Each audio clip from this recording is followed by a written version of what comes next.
I found this story where it shouldn't have been, and once you hear it, it doesn't let go.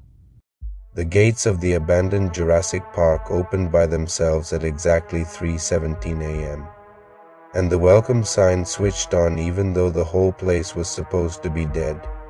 I'm Mr. D, and if you want more stories that feel like evidence instead of fiction, like, share, and subscribe to Bloody Chapter. Because what happened that night didn't feel like a haunted park. It felt like a trap built for an audience.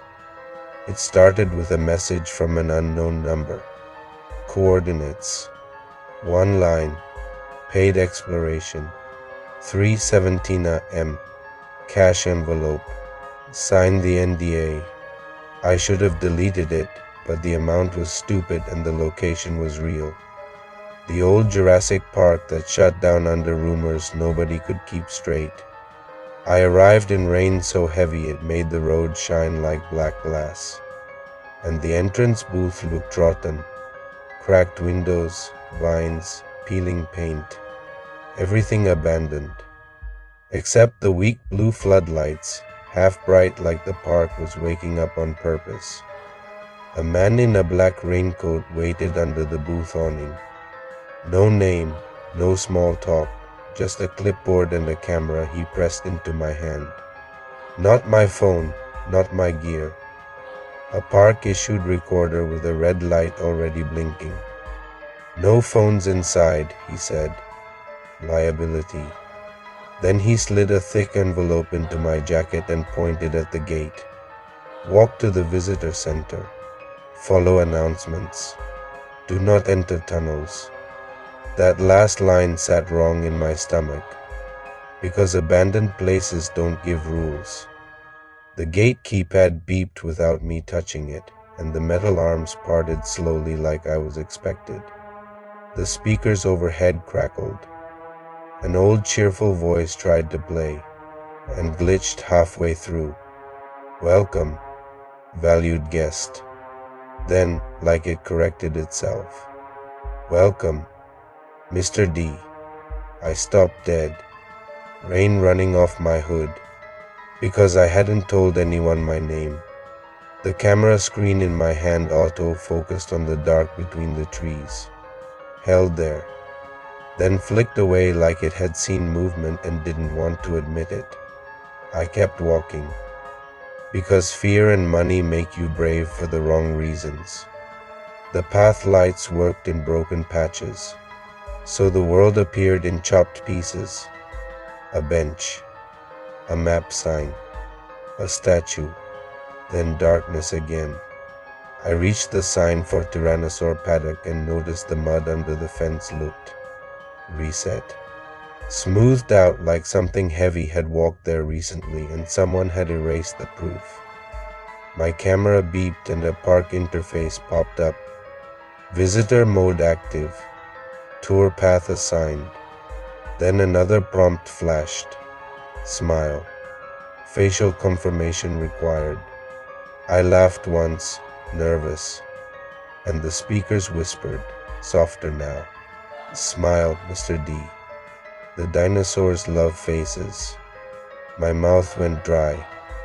I raised the camera and on its tiny screen I saw a faint heat haze shape between trees.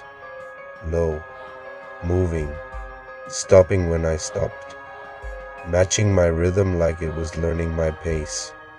I reached the visitor center doors and pushed inside, and the lobby lights flickered weakly, alive enough to see. A new flat screen had been bolted to the wall. It was on, showing a live feed of me standing there, soaked, staring, and in the corner of the feed was a label that made my skin tighten. RAPTOR POV. A targeting box snapped around my face, and text appeared beneath it. Face acquired. The speakers clicked like a mouth opening, and the cheerful voice returned through static. Thank you, Mr. D. Please continue the experience. Then the Raptor POV feed tilted, as if something outside the building had lifted its head, and behind me in the rain I heard it. Not a roar, Not a scream, just a soft, patient click, right at ankle height, like teeth tapping together in anticipation. I didn't spin around fast, because the moment you spin around fast in the dark, you admit your prey. I stepped deeper into the visitor center and let the glass doors close behind me, keeping a barrier between whatever was outside and my throat. The lobby smelled like wet rot and old carpet, but under it was something clean, disinfectant, like somebody had been here recently. The RAPTOR POV label blinked on the screen like it was being shared, recorded, archived. Then a new pop-up appeared. Tour rules. Stay on the assigned path. Do not enter tunnels. Do not remove the camera. If a guest is separated, continue the tour. That last line hit me like a shove. If a guest is separated, like people disappearing was a feature, not an emergency. I backed away and knocked brochures to the floor, and among the dusty ones was a fresh print. One night only VIP experience. On the back, a schedule in neat blocks. 3:17 entry. 3:44 fear checkpoint. 4:10 separation. 4:33 final proof. My hands started shaking because I wasn't exploring. I was following a script. The speakers crackled again. Proceed to Exhibit A. And an arrow lit up on the lobby map, guiding me down a staff-only hallway. I should have walked out, but the gate had opened like a mouth, and I had a sudden ugly certainty it wouldn't let me leave until it got what it wanted. The hallway lights buzzed weakly. Cameras overhead turned slightly as I passed, tracking, and the park camera kept auto-focusing on corners. Empty corners, then snapping back to me like it was checking if I was still the subject. I heard a tiny scurry in the walls. Claws, quick and organized, stopping when I stopped, starting when I started. Then I reached a door labeled Control Booth. It opened too easily.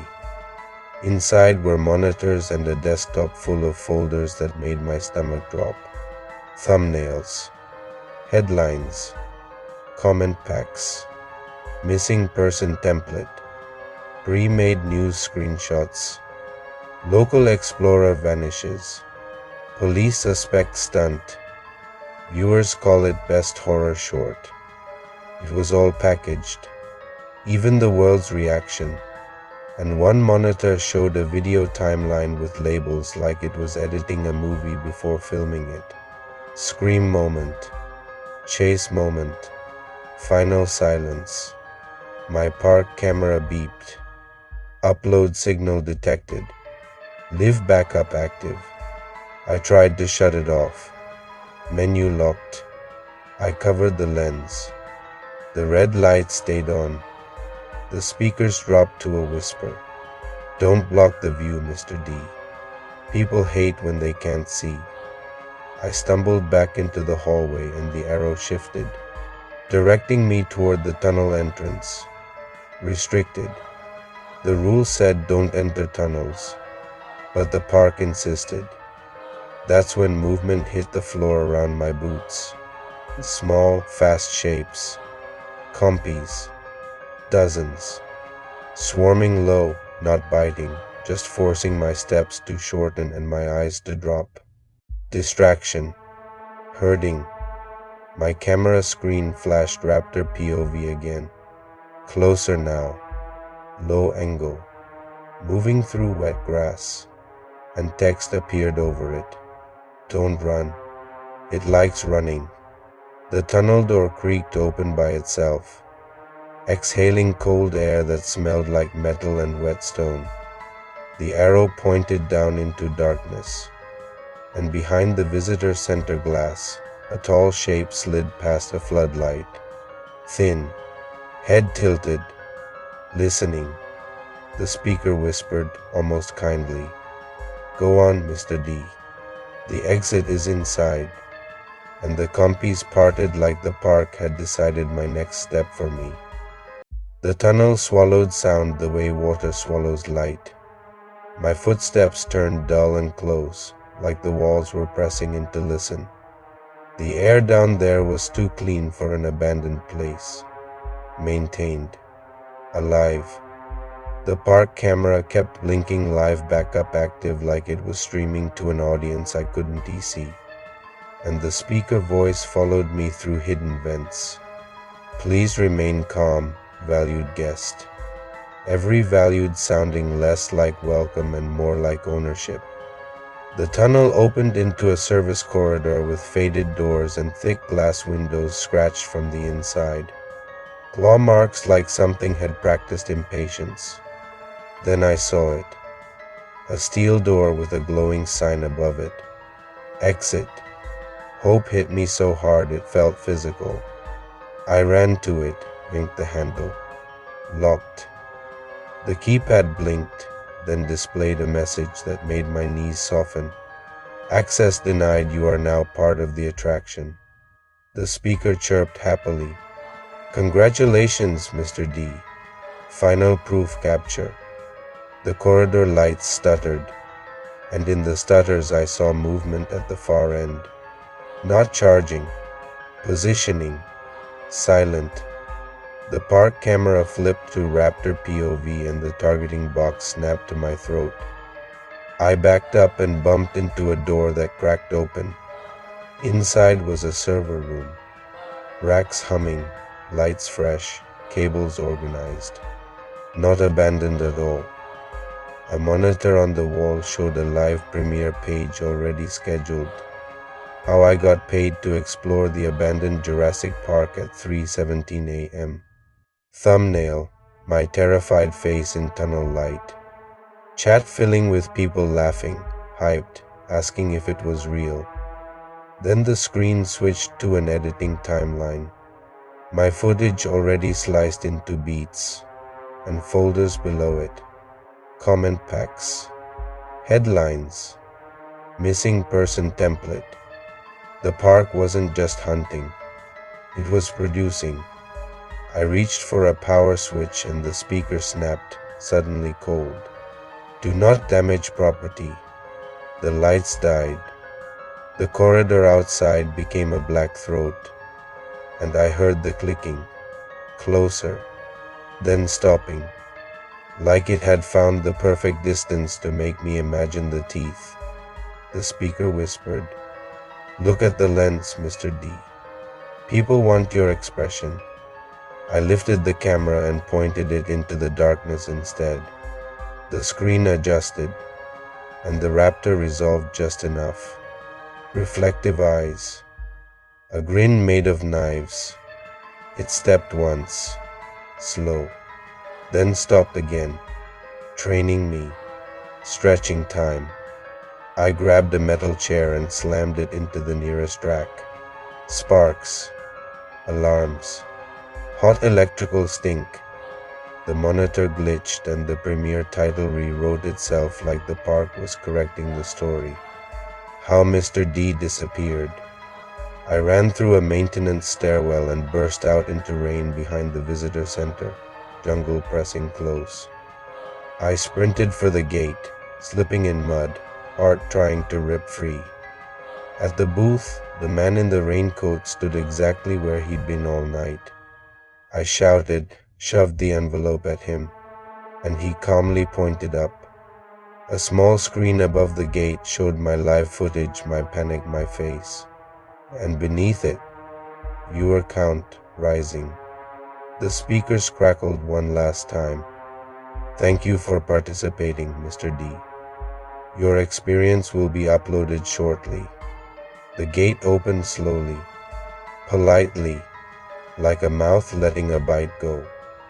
I ran to my car and drove until the park was miles behind me. And when I finally got home, my phone buzzed with a premiere link from a channel I'd never followed. My name in the title, my face in the thumbnail. Thousands of comments calling it fiction, calling it acting, calling it the best horror they'd ever seen. I'm Mr. D, and the park didn't need to kill me to win. It just needed the world to watch me beg and call it entertainment. If you want more stories like this, like, share, and subscribe to Bloody Chapter. And thanks for watching.